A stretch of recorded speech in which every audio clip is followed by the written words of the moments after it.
શું કેમ મિત્રો, ફરીથી આજે એક નવો દિવસ ઉગી ગયો અને આપણે જઈએ છીએ દુકાને. ગમે એમ કરો મિત્રો, દુકાને તો જવું પડે. હાઈવે પરના આ રોડ રસ્તા જોઈને યાદ આવે કે આ પુલ ક્યારે બનશે હવે. अबे जल्दी बोल, कल सुबह पनवेल निकलना.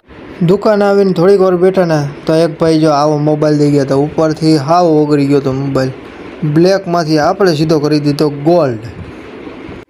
આ ગોલ્ડ મોબાઈલને જોઈને ગ્રાહક એટલા રાજી થઈ ગયા કે વાત પૂછવામાં મિત્રો. બીજું થોડુંક ઘણું કામ પતાવીને સીધા આપણે આવી ગયા ઘરે જમવા. જમીન ઊભા થયા ને તો મારા બાકી કે હાલી ગયા તરબૂચ ખાઈ લઈ ગયા પીળું. પીળા તરબૂચની સાથે લાલ તરબૂચ પણ હતું અને એ ખાઈને આપણે નીકળી ગયા ગામમાં. ગામમાં આપણે થોડીક કપડાની ખરીદી કરવાની હતી. પછી તો આપણને આ કપડાં ગમી ગયા અને પછી આપણે આપણો ફોન બતાવી દીધો અરીસામાં. અરીસામાં તો બતાવવો પડે, નકર સમાજ આપણને સ્વીકારે. રાત્રે એક પ્રમોશનનું શૂટ કરીને આપણે સીધા નીકળી ગયા ઘર તરફ.